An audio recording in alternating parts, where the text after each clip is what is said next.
آج کی ہماری کہانی کا عنوان ہے 5 چینی بھائی۔ ایک دفعہ کا ذکر ہے، چین کے دور دراز دیہات میں 5 چینی بھائی سمندر کے کنارے ایک چھوٹی سی جھونپڑی میں اپنی ماں کے ساتھ رہتے تھے۔ وہ سب ہم شکل تھے اور بالکل ایک جیسے دکھتے تھے۔ ان سب چینی بھائیوں میں کچھ ایسی خصوصیات تھیں جو اور کسی میں نہیں تھی۔ پہلا چینی بھائی پورے سمندر کو نگل سکتا تھا۔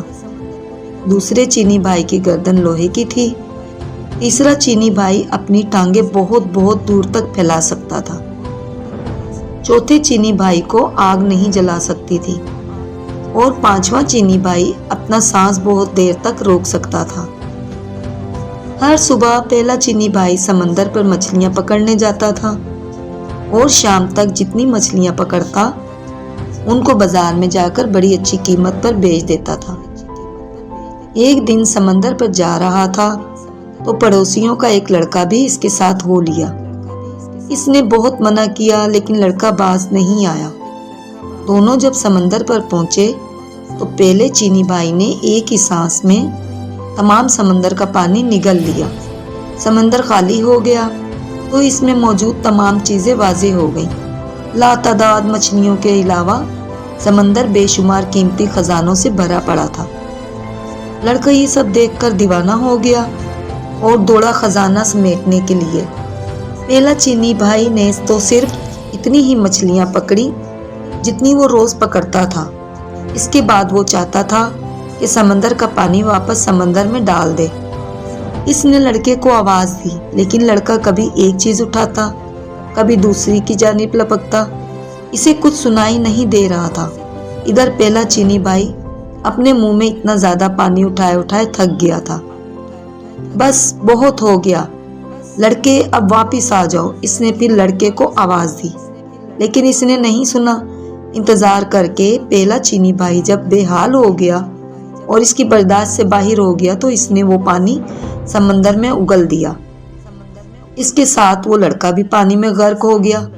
پہلا چینی بھائی جب اکیلا واپس گاؤں آیا تو گاؤں والوں نے اس سے لڑکے کے بارے میں پوچھا لیکن وہ کوئی جواب نہ دے سکا۔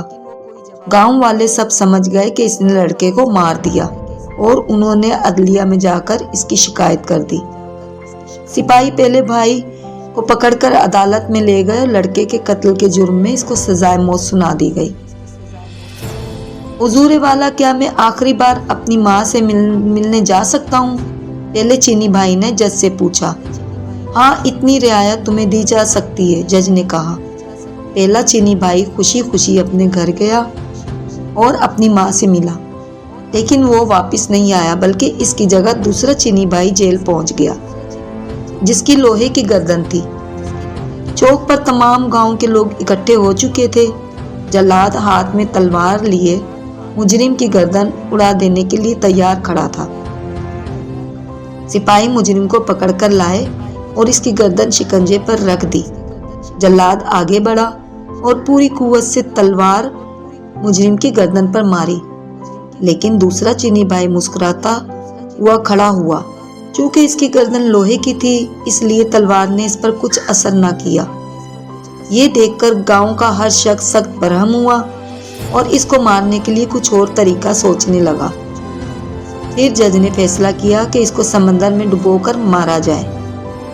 اگلی صبح سزا سے پہلے دوسرا چینی بھائی جج کے پاس گیا۔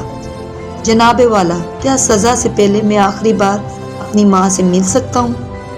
ہاں، یہ ایک رعایت تمہیں دی جا سکتی ہے، جج نے اجازت دیتے ہوئے کہا۔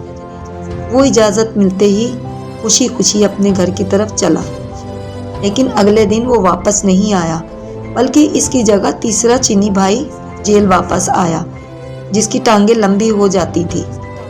اس کی سزا کی تیاری ہونے لگی۔ سارا گاؤں سمندر کے کنارے جمع ہو چکا تھا۔ سپاہی اس کو کشتی میں بٹھا کر سمندر کے درمیان پہنچ گئے جہاں پانی گہرا تھا اور تیسرا چینی بھائی کو اٹھا کر پانی میں پھینک دیا۔ تیسرا چینی بھائی جب سمندر میں گرا تو اس کی ٹانگیں لمبی ہونے لگیں، لمبی اور بہت زیادہ لمبی ہو گئی کہ سمندر کی تیز سے جا لگی اور وہ ڈوبنے سے بچ گیا۔ اس کا مسکراتا ہوا چہرہ دیکھ کر سپاہی اور تمام گاؤں والے آگ بگولا ہو گئے۔ اس بار انہوں نے فیصلہ کیا کہ مجرم کو آگ میں جلایا جائے۔ اگلی صبح وہ جج کے پاس گیا۔ حضور والا، کیا میں آخری بار اپنی ماں سے مل سکتا ہوں؟ ہاں، تمہیں اتنی رعایت دی جا سکتی ہے۔ جج نے نہ چاہتے ہوئے بھی اس کو اجازت دے دی۔ وہ خوشی خوشی اپنے گھر کی طرف دوڑا، لیکن ماں سے مل کر وہ واپس نہیں آیا، بلکہ اس کی جگہ چوتھا چینی بھائی واپس آیا۔ گاؤں والے چوک پر جمع ہو گئے اور سپاہیوں نے آگ کا ایک بہت بڑا الاؤ دبایا جس کے شعلے آسمان کو چھو رہے تھے۔ پھر چوتھے چینی بھائی کو اس آگ میں دھکیل دیا گیا۔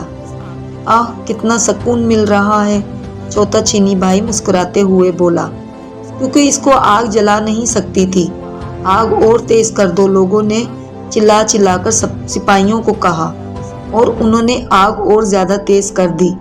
اوہ، بڑا مزہ آ رہا ہے، چوتھا چینی بھائی خوشی سے بولا۔ گاؤں کے لوگ یہ دیکھ کر سیخ پا ہو گئے۔ پھر انہوں نے فیصلہ کیا کہ اسے بدبودار جگہ پر بند کر دیا جائے تاکہ دم گھٹنے سے مر جائے۔ اگلی صبح چوتھا چینی بھائی جج کے پاس آیا۔ حضور والا، کیا ایک بار میں اپنی ماں سے ملنے جا سکتا ہوں؟ ہاں، اتنی رعایت تمہیں دی جا سکتی ہے۔ جج بھی اس بار غصے سے بولا۔ اجازت ملتے ہی چوتھا بھائی دوڑا دوڑا اپنے گھر گیا، لیکن وہ اپنی ماں سے مل کر واپس نہیں آیا، بلکہ اس کی جگہ اس کا پانچواں چینی بھائی آیا۔ سارا گاؤں چوک پر اکٹھا ہو چکا تھا۔ ایک بند کوٹری بے شمار بدبودار اور زہریلی جڑی بوٹیاں اکٹھی کر کے جلائی گئیں، اور پانچواں چینی بھائی کو اس کوٹھی میں پھینک کر تالا لگا دیا گیا۔ ساری رات تجسس میں گاؤں والے کوٹری کے باہر بیٹھے رہے۔ صبح کو جب سپاہیوں نے اس کی لاش نکالنے کے لیے دروازہ کھولا تو پانچواں چینی بھائی مسکراتا ہوا باہر نکلا۔ کیونکہ وہ بہت دیر تک اپنا سانس روک سکتا تھا، اس لیے بدبو سے نہیں مرا۔ لوگ یہ دیکھ کر ہکا بکا رہ گئے۔ جج آگے بڑھا اور بولا، ہم نے تمہیں ہر ممکن طریقے سے مارنے کی کوشش کی، لیکن تم ہر بار بچ گئے۔ اس کا مطلب ہے کہ تم بے گناہ ہو، لہٰذا تمہیں اس جرم سے باعزت بری کیا جاتا ہے۔ اب تم آزاد ہو۔ تمام گاؤں والوں نے بھی جج کی اس بات سے اتفاق کیا اور اس کا پیچھا چھوڑ دیا۔ وہ خوشی خوشی اپنے گھر کی طرف دوڑا، جہاں اس کی ماں اور چاروں چینی بھائی اس کا انتظار کر رہے تھے۔ ان کی باقی زندگی ہنسی خوشی گزرنے لگی۔ تو دوستو، آپ کو کہانی کیسی لگی؟ امید کرتی ہوں کہانی اچھی لگی ہوگی۔ تو کہانی اچھی لگی ہو تو پلیز چینل کو سبسکرائب کر دیں، ویڈیو پہ لائک کمنٹ کر دیں۔ جزاک اللہ۔